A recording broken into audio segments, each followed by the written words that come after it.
Hi everybody, and welcome to our video on Project for the Web and Overview.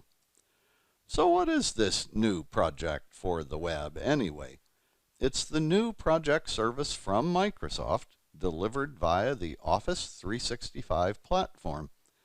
It's aimed directly at the needs of people we might describe as the occasional or accidental project manager who simply need to manage small and simple projects. It is the perfect tool for people who've been volunteered, you might say, to manage projects, but who have little or no project management skills, knowledge, and experience the way full-time project managers do. Project for the Web allows users to create, plan, and manage small and simple projects quickly and easily. In this graphic, you can see where Project for the Web fits in the current project offerings from Microsoft. At the top is the powerful Project Online, which allows an organization to do enterprise project and portfolio management. At the bottom is the Planner app, which is perfect for work management uses. And in the middle is the new Project for the Web, perfect for managing small and or simple projects. Enough talking. Let's see a demo of this new Project for the Web. To access the new Project for the Web, launch your web browser and navigate to the home page of your organization's Office 365 portal. On the home page, locate the project icon. If you don't see it on the home page, click the All Apps icon and you will find it. When you click the project icon, the system displays the Project Home page. Project Home is where you can create new projects using Project for the Web. You can also see existing projects of 3 different types. So for example, in my favorites section at the top of the page, you can see there is a project that is listed as a PWA project. That means it was created using Project Online. There's another project that is called the project type, and that was created using Project for the Web. And the third type listed is known as a roadmap. A roadmap is a high-level report with information from projects from multiple sources. You can even combine information from PWA projects and projects created using Project for the Web. To create a new project using Project for the Web, click the New Blank Project button in the upper left corner of the screen. The system creates a new project for you using the generic name Untitled Project. You'll first need to rename your project by clicking Untitled Project and typing in the name. The name of this project will be Excel Macros and Formulas. I will be the project manager, and the start date of this project will be the first Monday of November. After you've entered this high-level information for your new project, click the Close button in the side pane. The system automatically saves your new Project for the Web project. There is no need to ever save any project. It is done for you automatically.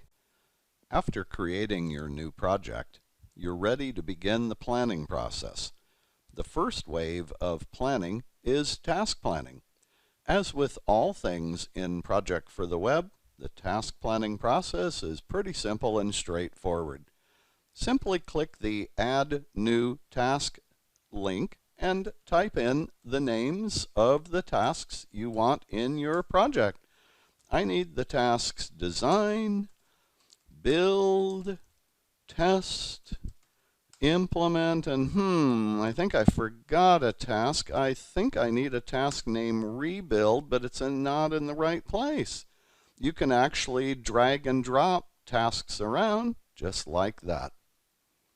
Once you've built your task list, the next step is to estimate task durations. That's pretty simple. All you need to do is type the duration measured in days in the duration column. So for the task design, I estimate 2 days duration. Build, 5 days. Test, I think that'll be 3 days. Rebuild, that'll be 2 days. Implement will need 5 days. That's how to do the duration estimating. Then you'll need to set task dependencies. To set task dependencies, I recommend you click the Add Column virtual column and select the column Depends on Before. And I also recommend that you grab this column header by clicking and holding and drag it to the left so it's immediately to the right of the name column. Now to set task dependencies, again, this is very simple. All you need to do is type the ID number of the predecessor task. In this case, it's number 1, design. And for the test task, it'll be number 2, build. That is its predecessor. For the rebuild task, it'll be number 3, test. And for the implement task, it'll be number 4, rebuild. And that takes us through the task planning process. The second wave of the planning process is resource planning, or building your project team. To build your team, click the Group Members button in the upper right corner of the page. In the Group dialog, simply begin typing the names of your team members. So for example, I need Aaron, and that's Aaron Painter. And I need Alex, and that's Alex Darrow. And I need Molly, and that's Molly Dempsey. And lastly, I also need Sonny, and that's Sonny Crockett. Once you've built your project team, click the Create button at the bottom of the dialog. What the system does, it creates a new Office 365 group that carries the same name as your project. The third wave of the planning process is assignment planning. Assignment planning, as the name implies, is the process of assigning resources to tasks in your project schedule. In Project for the Web, again, this is very simple and straightforward. To assign resources to a task, click in the Assign To cell for that task, then click the icon to the right of the cell. What the system will show you is the different resources that are on your project team. So I want, on this particular task design, I want Alex.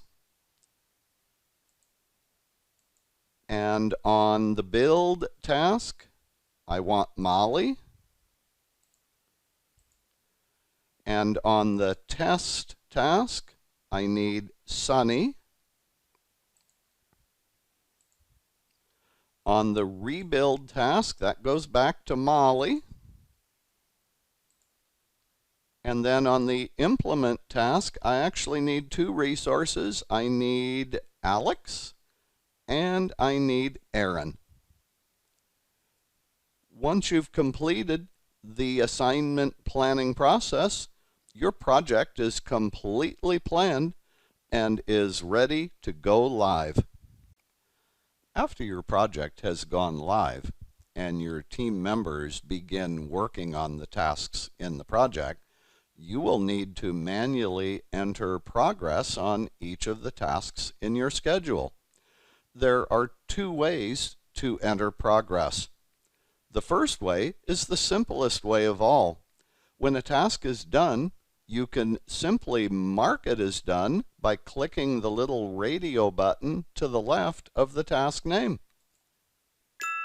And when you do that, the system plays the nice little ding sound, and notice that it also formats the task name using the strike-through font formatting to indicate the task is completed. When a task is in progress but not yet done, The second technique is to float your mouse pointer over the task name, and in the name column, click the little Open Details button. The system displays a dialog or side pane on the right side of the screen containing a % complete field. In the % complete field, enter the % complete value for the team member and then press the Tab key on your computer keyboard to navigate to the next cell. That's the two ways to enter progress. Again, notice, pretty simple, pretty straightforward. While working with your project in Project for the Web, the system allows you to apply 3 different views to your project to look at your project 3 different ways. These 3 views are the grid, board, and timeline views shown at the top. Notice the grid view is the default view, and that's the view that I've been working with all along. In this view, you can do things like you can narrow columns, you can move columns around as you wish, you can add new columns, you can even hide columns if you ever want to by clicking in the column header and choosing Hide Column. Let's take a look at the board view. When you apply the board view, the default grouping shown in the upper right corner is by progress. This board view shows 3 buckets named Not Started, In Progress, and Completed. As you manually enter progress on tasks in your schedule, the tasks will be moved into their appropriate bucket. You can see Design is in the Completed bucket and Build is in the In Progress bucket. You do have 2 other ways to group. By bucket, that is actually a custom view where you can design your own buckets to organize the tasks in a manner that makes the most sense to you, and then you can drag the tasks into the appropriate bucket. You also have the option to group by finish date, which will organize the tasks into buckets by their finish date as either being in the past, current, or in the future. Let's go back to the progress grouping. The third view is called the timeline view. If you've ever used Microsoft Project, you will immediately recognize that this is a Gantt chart view. The Gantt bar for each task shows the schedule of that task.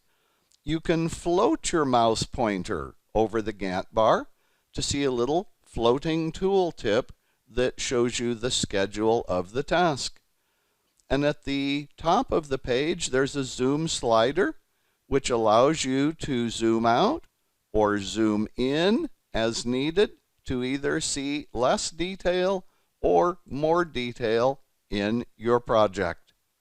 So those are the 3 views available to you in the new Project for the Web. Thank you everyone for watching our video today on the new Project for the Web. If we can be of service to you in helping your organization to implement Project for the Web, Project Online, or Project Server, please reach out to us. It would be our privilege to assist your organization. You'll find our contact information on this slide, including our email address, info@progility.com. Thanks again for watching, everybody, and bye-bye.